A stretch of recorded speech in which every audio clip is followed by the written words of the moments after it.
Good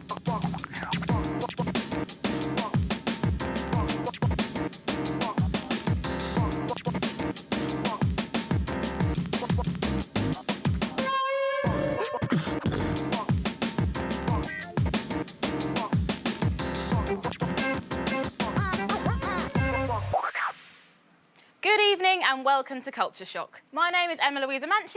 And I'm Sarah Mackenzie. On tonight's show, we're going to be looking at sustainable designs in fashion and architecture. We're also going to be looking at how we can help to keep our oceans clean. Of course, there'll also be some great music. Tonight we have the Welsh band Falling Under in the studio to play 2 songs for us. Later, architect and urban designer Anna Macmillan will be joining us to talk about how architects are thinking about sustainability when they are drawing and how to plan a sustainable city design. All the way from China, Ruin Song is joining us to show off her intimates wear made from sustainable materials and talking to us about why fashion designers must think of the environment. Fine art student Camila Nicosia will be talking to us about the Google Arts and Culture app to see if it really is worth all the hype. And we will see what famous paintings we all look like. Download the app and try out the art selfie and share it with us on Twitter with the hashtag #CultureShock. And we may just feature your selfie later on in the show. We start off with our very own Project Runway. We've brought in 3 designers and their models from the London College of Fashion, who've been challenged to create some clothes from litter recently collected from Brighton Beach. Welcome Chen Chen, Rochelle and Laura. So, Chen Chen, you go to the London College of Fashion. How much do they focus on teaching you about sustainable designs? Okay, normally we have some topic lecture, you are free to join, but it's not necessary. And the best part in our school is we have a fabric shop, and all the fabric will donate by the big companies, and all the material they donate to help students to develop the design, and we can take the fabric for free. Amazing, that's really good. Yeah. Okay, and Michelle, how important do you think it is that we find ways to recycle clothes and textiles? I think it's very important, especially as a designer. We have the most impact on the fashion and textiles industry, so we should find sustainable ways of reusing fabrics. But also as a consumer, it's even more important to recycle, donate, and to upcycle our garments. Great.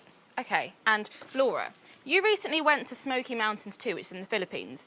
Now, for people who don't know, that's a slow-burning waste landfill. And the people who live there, they live in poverty and they earn a really small living by sorting through the rubbish. So will you tell us about that experience and did it change the way you work at all? Yes, it was very shocking for me to be there and seeing how much of our overconsumption ends up in landfill. So this is all clothing that has been wasted. So as a designer, that makes me rethink the way we should be designing. So we should probably be thinking of circular materials that we can reuse over and over again, or we should be using natural materials that can be biodegraded into sand, yeah. Of course. Well, good luck, ladies. Have fun. Now, every month in Brighton, people gather to clean up the beaches in their area. Sea Life in Brighton is coordinating the clean-up sessions, and we join them to steal the rubbish that we've given to the designers today.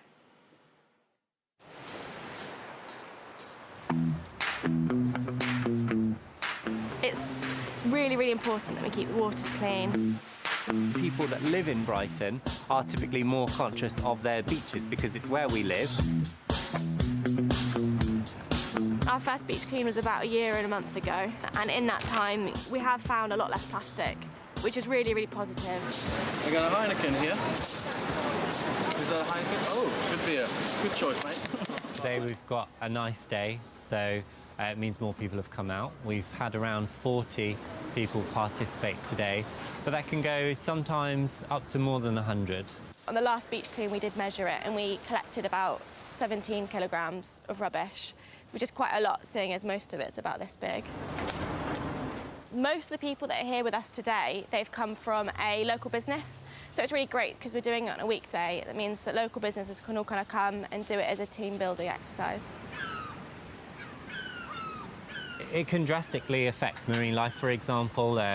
Turtles can often eat plastic bags that they think are jellyfish. That can clog up their gut. They'll feel full, they'll stop eating, they'll become emaciated. We're starting to see plastic end up in the food of the fish that we eat, and it's starting to show up in our bodies as well. Yeah, that's not too bad for an hour's work. Lots of pieces of plastic, champagne corks, and cans and plastic bottles. bits of plastic cable that's been wrapped around seaweed. The weirdest thing I have found is a hearing aid, probably, which probably isn't good for the person who lost it.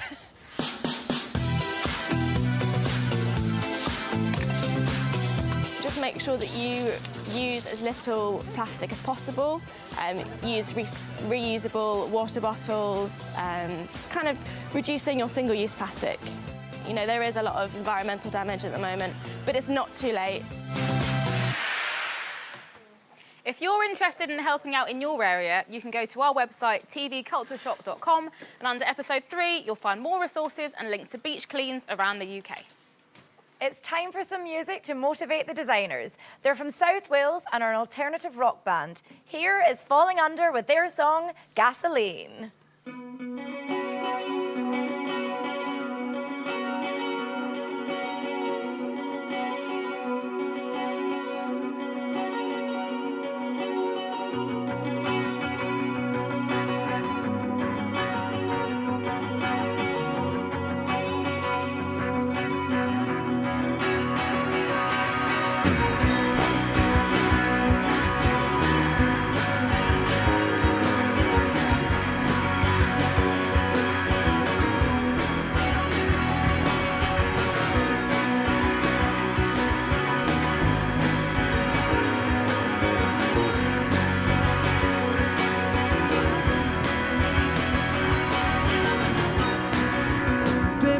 Some room. I hope you realize soon what you need.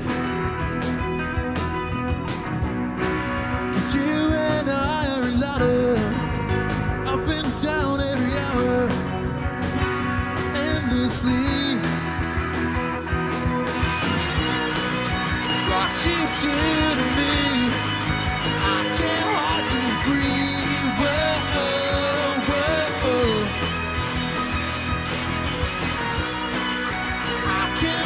You go, now I am in trouble.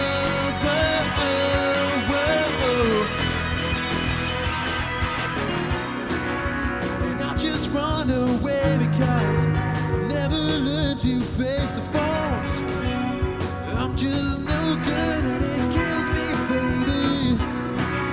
All these shallow dreams are soaked in gasoline. You throw the lighter. What you do to me, I can't hardly breathe. Whoa, whoa.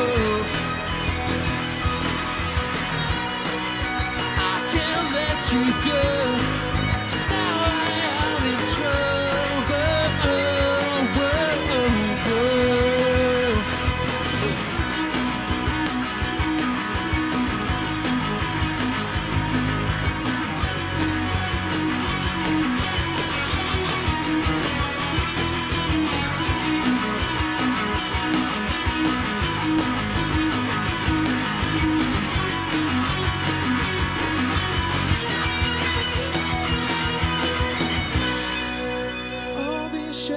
Dreams are soaked in gasoline, and you throw the lighter. What you do to me, I can't hardly breathe. Whoa, whoa. I can't let you go. Now I am in trouble.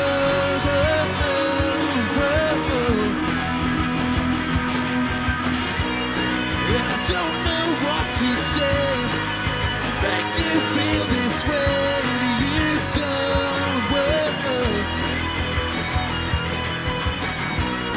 But if I lose you now, yeah, there's no way to drown the sorrow. Whoa, oh, oh.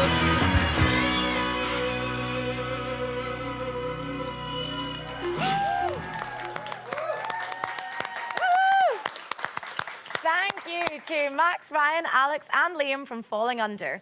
Coming up is Ruwen Song, who'll be talking about how the fashion industry can avoid harming the planet. And we review Google Arts and Culture app with Camila Nicosia. Don't go anywhere, we'll be back after this.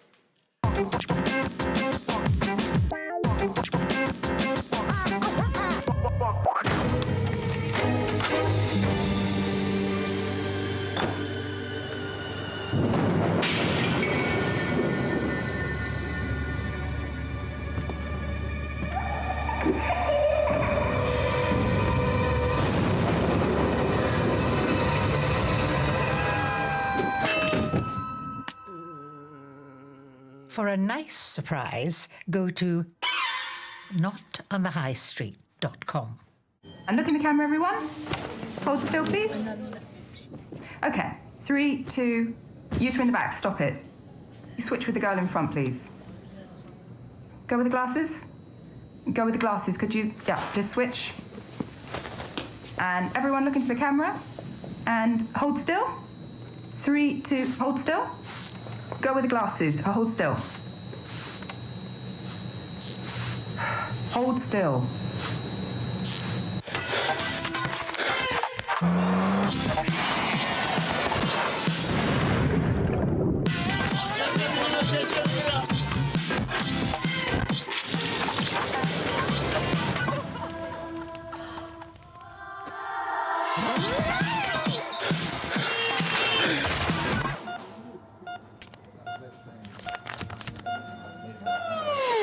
Vagaband, you're in safe hands.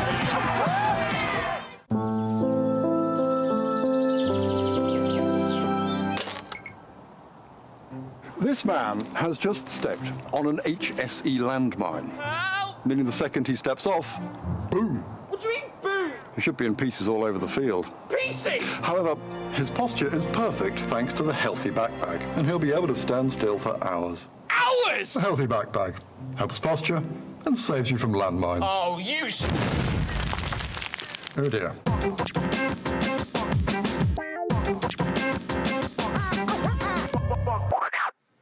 Welcome back. A little later, we'll hear about things an architect needs to consider when designing a sustainable megalopolis. Don't forget to send in your painting lookalikes using the hashtag CultureShock.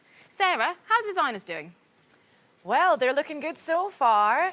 Now, our designers have been working for about 15 minutes, so let's see how they're getting on. Rochelle, how are you getting on? Yep, it's quite fun. Just Yeah? trying to get through it, yeah, and make sure the proportions are right. Good, I'm excited to see this. And what are you working on here? So Laura? I'm making some paper and I'm folding these pleats.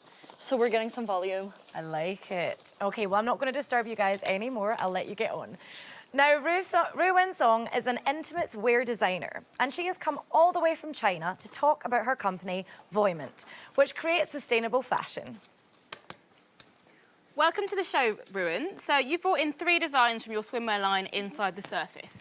So what inspired you to create this line?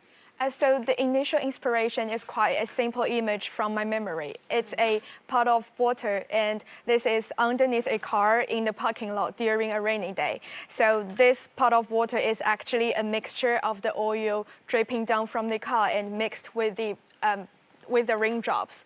Wow. And yeah, and when I saw Mr. Fair, he is a photographer, and he does photos from above the ocean in the helicopter. And the picture he took is actually like a exaggerated version of the pot of water I saw when I was a child. So what he took from above the ocean is the oil blowing out from the well and polluting the ocean.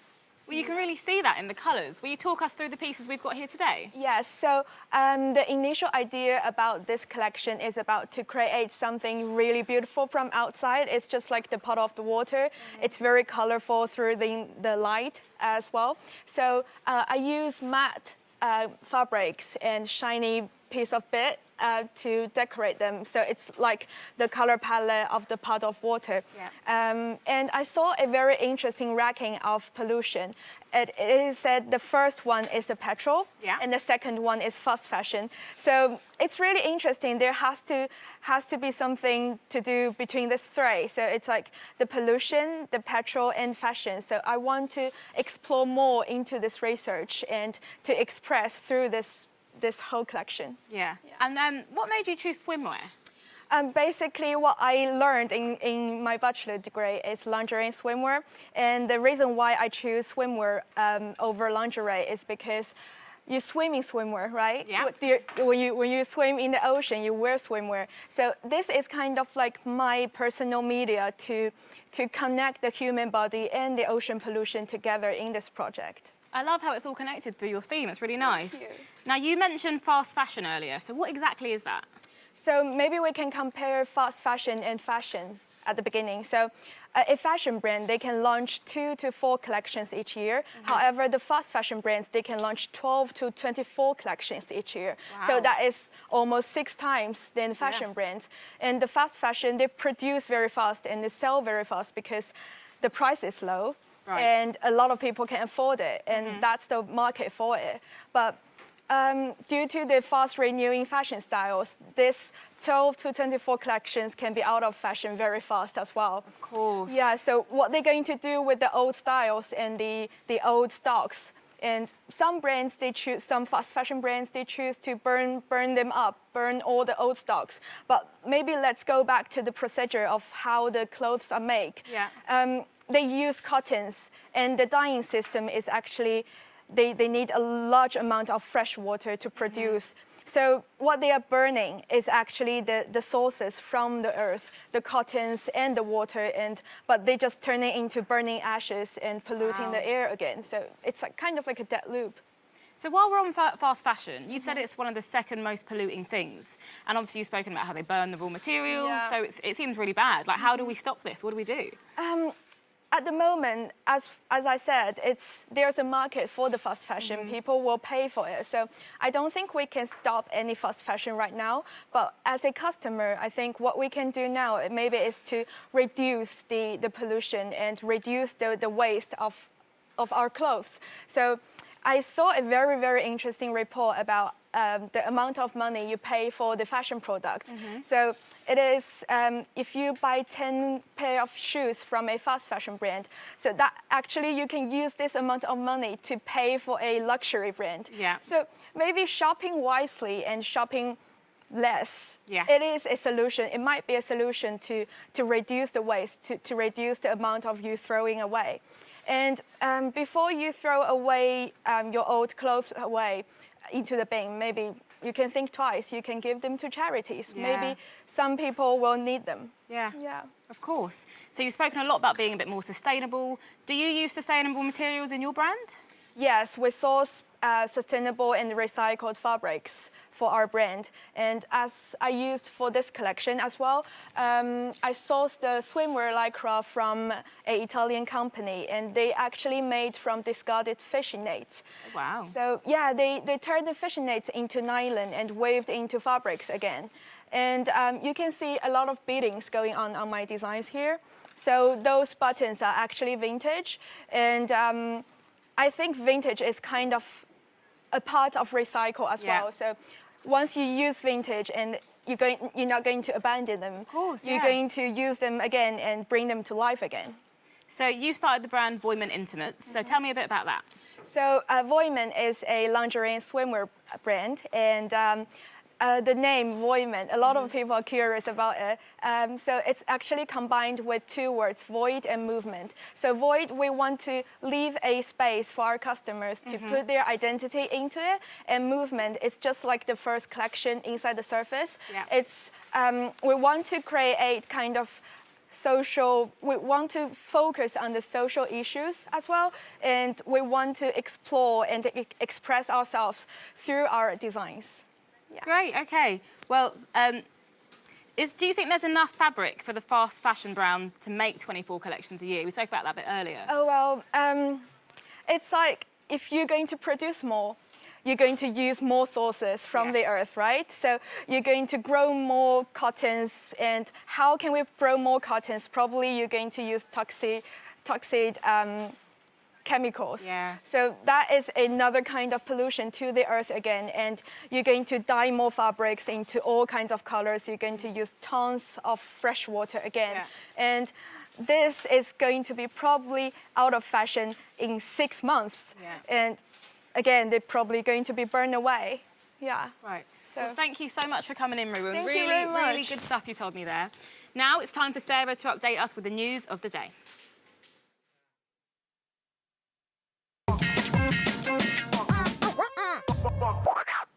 We keep today's fashion trend going with the news that major UK retailers are taking action to tackle slavery in the fashion industry.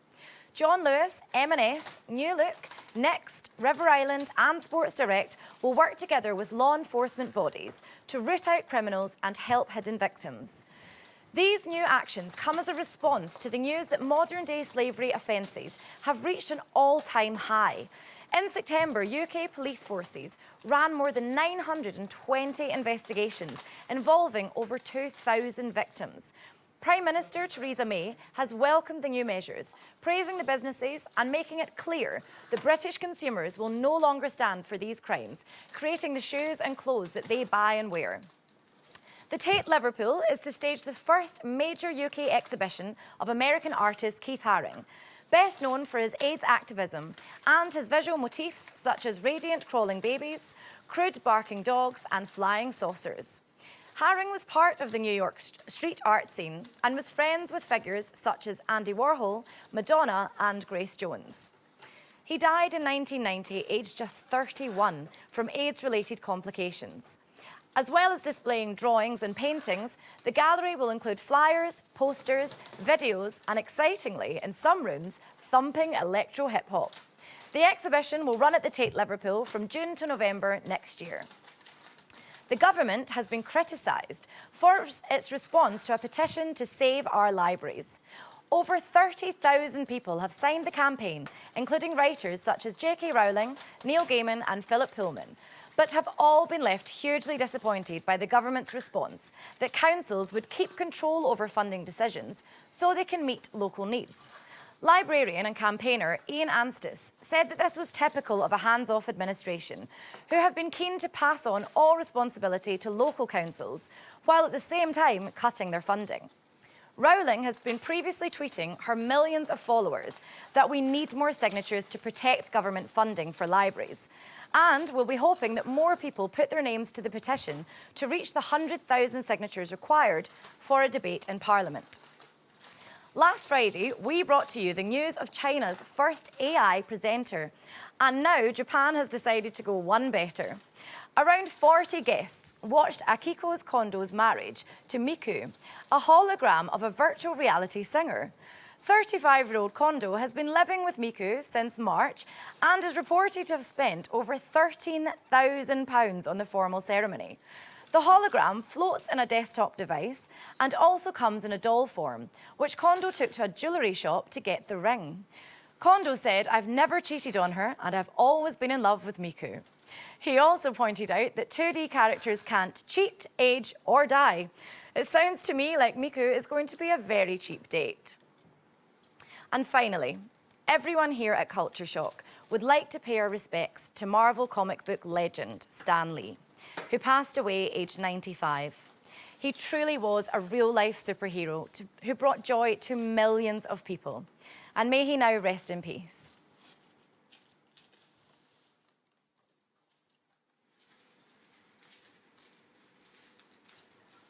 Welcome, Camilla. You're a fine art student in your 3rd year and an avid app user.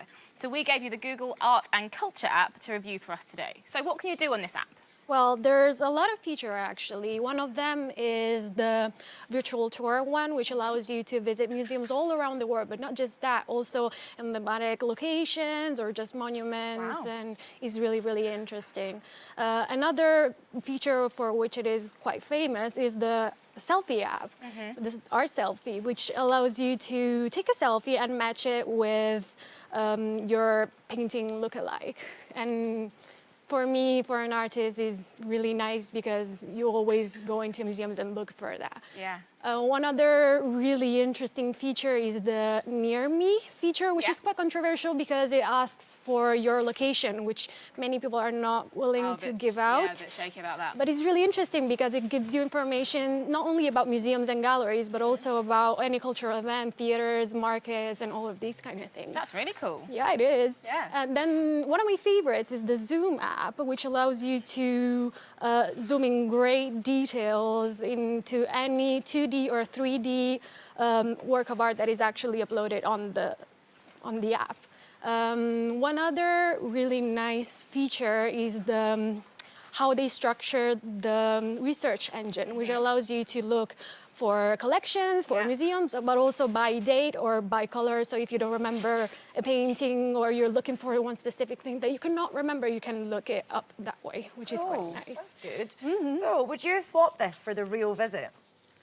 I would never, ever in my whole life swap that for a museum visit, because to me, the experience of visiting a museum starts when you think about it.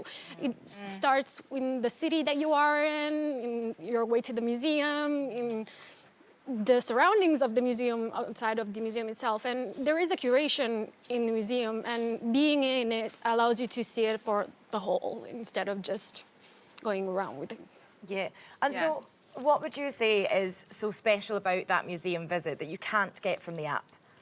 Well, I love to just sit down and draw and see how other people react. And one of the sweetest things is seeing kids react to art and seeing them like dragging their parents to a specific drawing because they just really love it. And that's the childlike wonder of art. Well, could you get the app ready and we'll have a bit of a play around with it? It'd be great to have a look at the selfie feature because that's the one that I've heard a lot about. Okay. So just to explain, you take a selfie of yourself and it shows you an art painting that you look a bit like. Is that how you That explain sounds it? a lot of fun. Yeah, it sounds like a lot of fun. Want me to will you demonstrate? yeah, I think you should start. show us. Yeah. Okay. We've got you on the screen. Oh, hi. I'll take a selfie. Like, There you go. it also depends on the expression that you have, the color of the background, the color of your hair. Okay, can I have it? Oh my gosh, that's hilarious. That's quite It's actually good. Okay, can I have a turn now? Yeah, go on. Sure. I'm gonna take the glasses off and see. Now, while Sarah's having a go, do you think it's an either-or situation, or can you use the app to kind of add to your museum experience? Well, of course, the app allows you to visit museums all around the world that you would never. Oh wow, that's actually really impressive. Okay, do you want a turn? I do. I'm dying to see. I mean, this is hours of fun, really. It is quite fun. I did it at least 8 times when I first got it. It was just really nice. The first time I got Jesus, which was really interesting. Like, yeah. I don't know how to feel about that. Wow. Clearly very youthful. You do. Oh, that is fantastic. Well, do you know what? If anything, it's a lot of fun. Yeah. So thank you so much for joining us today. So earlier we asked you to send in your art selfies with the hashtag #CultureShock. And let's see what you look like. Now, this first selfie was sent in by @OllieChristoph. And she says, I wonder what's so interesting up there. Great question, Olympia. Maybe that's your reaction when you see the recycled fashion from our studio designers. And next up was @Nelson007, who has somehow managed to get a hat and a beard. Looks good, Nelson, and I think it suits you. Loving the facial hair. And speaking of facial hair, our last tweet today was sent in by @VickyStarswain, who writes, always a bald man now with a mustache. Hey, it's not that bad. At least you've still got some of hair left. Anyway, that's all our tweets for today. Thank you to everyone who sent us a selfie. You can try out the art selfie on the Google Arts and Culture app. Now it's time for another break, but when we come back, there's more music from Falling Under. Anna Macmillan will tell us how metropolitan cities can be designed to be sustainable, and we'll see how our fashion designers have got on, all after the break.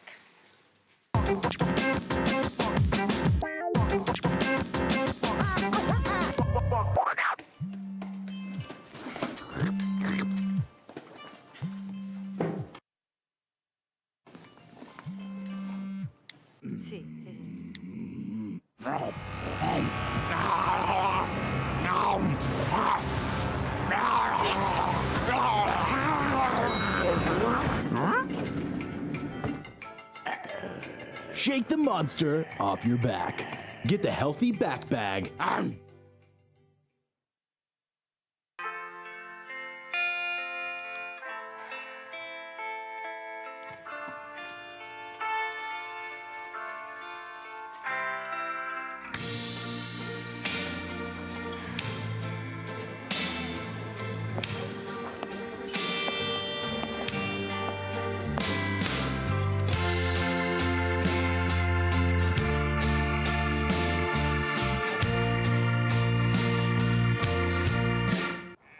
Once in Royal David City stood a Lord Frankincense.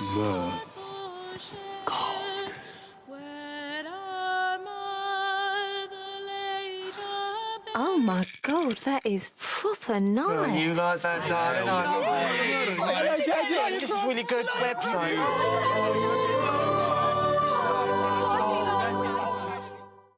Meet Sarah. She's backpacking on her gap year. She's a vagabander, all her medical details stored safely on her wrist, should she get into any heated situations. Deep water, trouble with locals, perhaps a nasty sting, maybe takes a tumble, or any other calamity along her travels. The vagaband remains indestructible. Unlike Sarah, she's a puppet.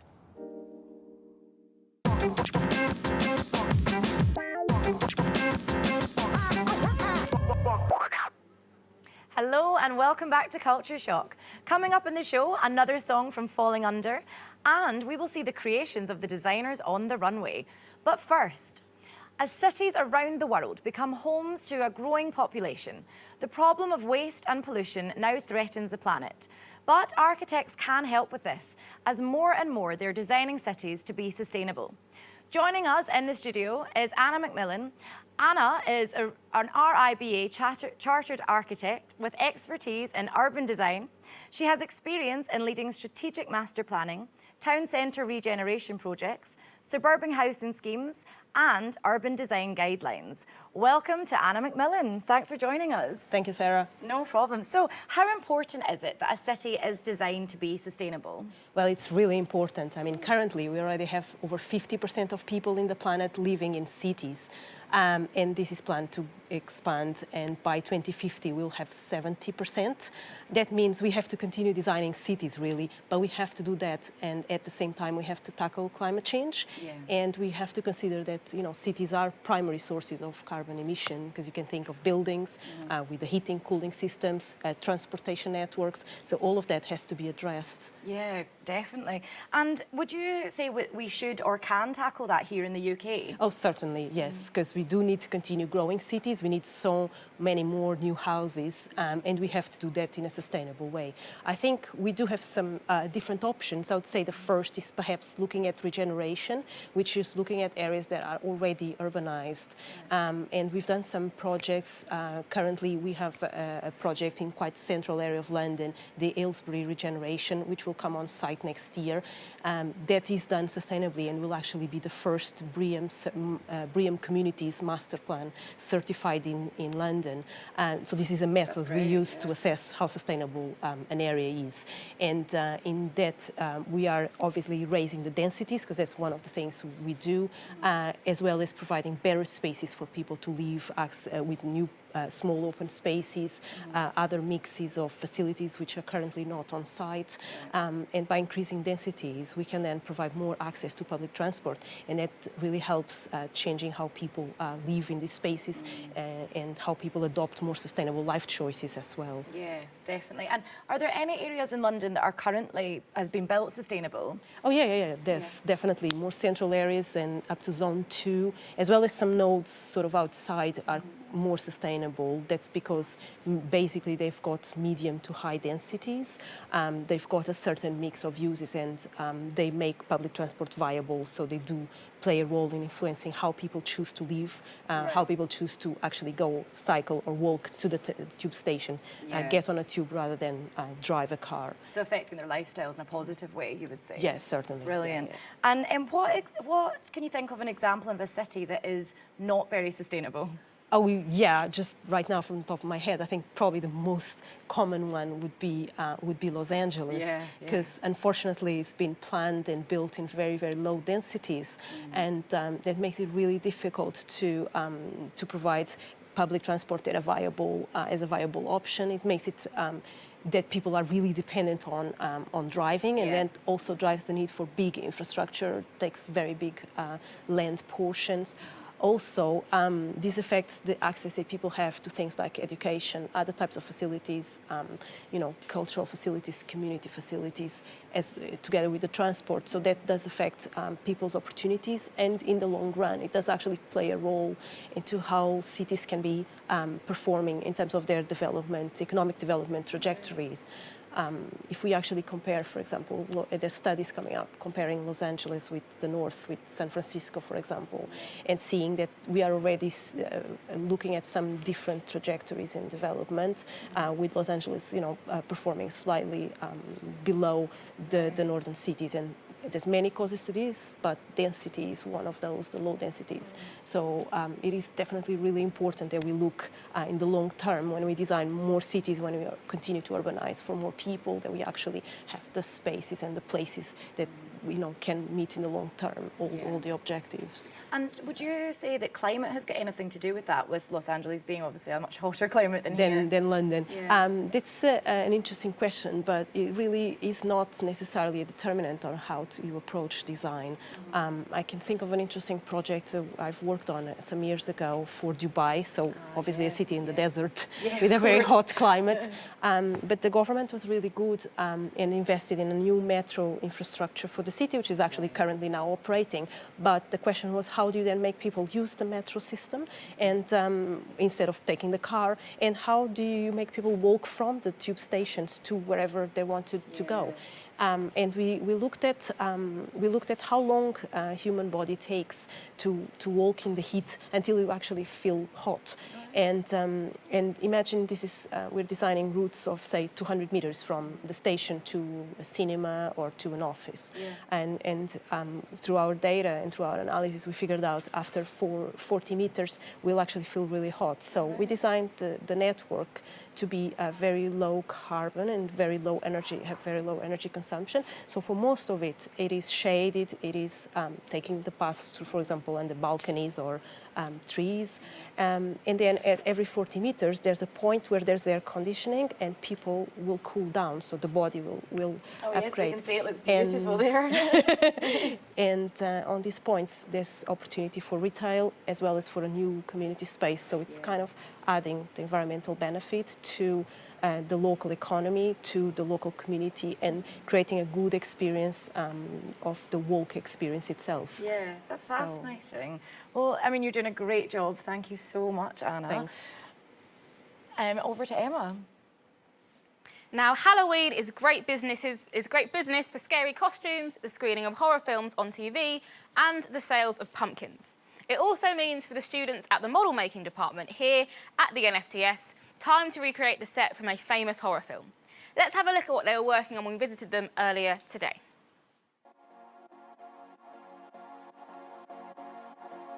My name's John Lee. I'm head of model making for animation at the National Film and Television School.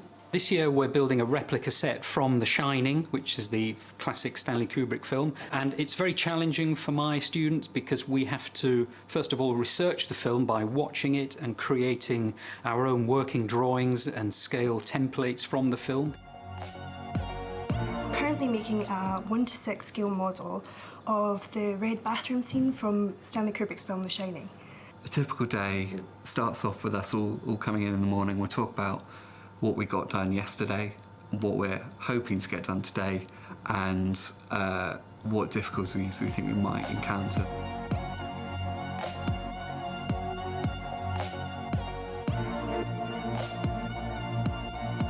There's a lot of kind of challenges when it comes to making a scale model, but I think communication and teamwork is kind of very much key in order to make sure that you know what everybody is doing. We have to try and think about how we build the set and corresponding with how you'd be able to shoot it, to kind of tell the story and see where the characters are going to be standing. We build as accurately as possible.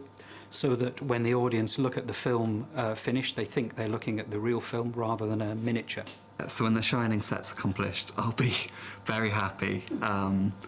We're getting closer to the deadline, but I think by the end of it, it's going to look amazing, and I can't wait for everyone to see it.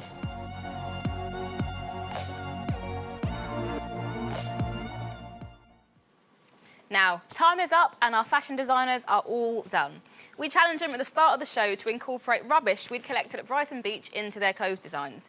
Let's see how successful they were. We've got some fabulous models helping us show them off, so let's start the show.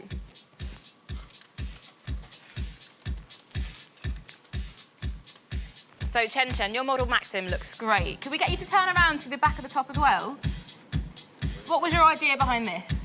Actually, I just like play around the plastic bag. Actually, it comes more idea than like normally we use, like calico fabric. And so what materials have you used? I can see the plastic bag. Yeah, and the paper bag. Yeah. Could you turn around? Turn around again for us. Thank you. And I use paper bag to make some like pleat. Yeah, very nice. Kind of like a different feel from the calico. It's more hard, not like soft. And what's that on the sleeve? I love these little points. It's egg cotton, so I cut it like a direction like for the sleeve. Great. And the sleeve is a bubble wrap. Nice. Yeah. Very nice, thank you. Who's next?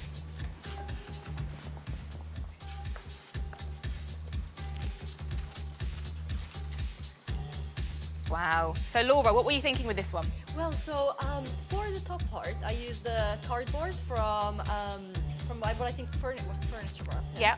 So I thought I would call it wrap up cardboard. Yeah, corset. nice. So I just pressed it and it became a corset. It looks great. And so there's cardboard. What is the stuff at the bottom? So that is also something that furniture came wrapped in. Okay, yeah. And I made a hole for the neckline, and I created the whole look out of cardboard materials, so it would be more cohesive. It looks really, really good. How did you find making this outfit? Quite good. It just flowed. Yeah, and I created an accessory. I created a bag as well, made out of some container. Great. And could you see the back of it, please? Very nice. I love this handbag. Perfect. Okay, and who's next? Thank you very much.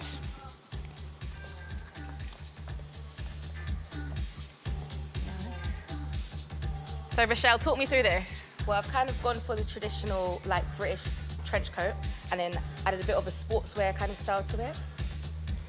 And so obviously I can see you've used bubble wrap. How did you get it into the shape? I used a glue gun and I kind of draped the arms around the model and then I cut away, so it's kind of got a kimono sleeve. Yeah. Yeah. It looks really nice. And how did you find making this? Time went really quickly, but it was fine. Yeah, it was fun. It looks great. I might have to get you to make me one of those. Thank you. Thank you very much, guys. Well done.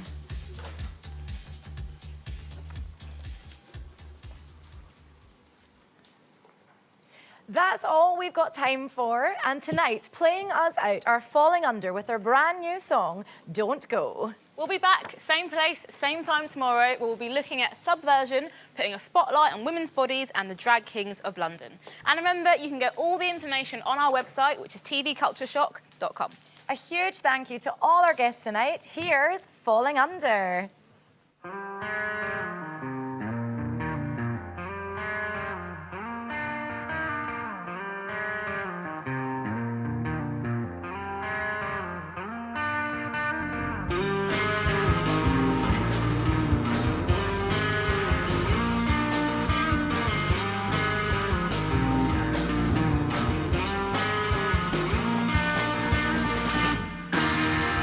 I can't say if this is hell or heaven, but why does it feel this way?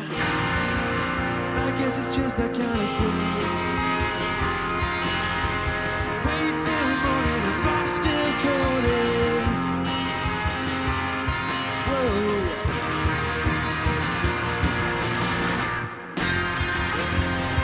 No, you don't have to go anymore, but you chose to be alone, didn't you? Could have been the one to steal from the little chair, but you stole it all from me. Yeah, you stole it all from me.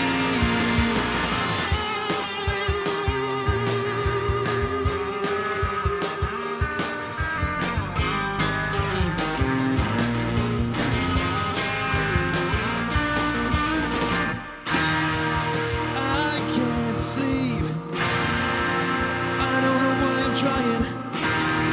I'm tired of counting sheep. It's just the way that I was raised.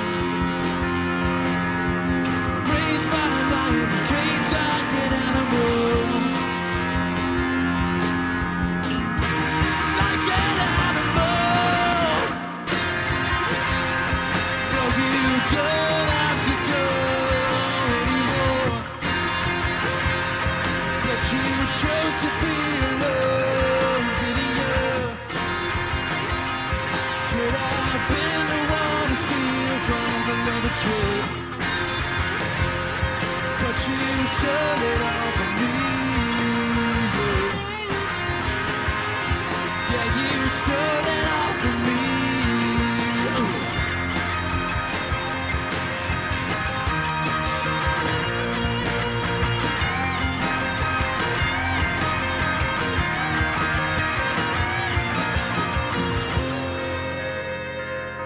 No, you don't have to go anymore.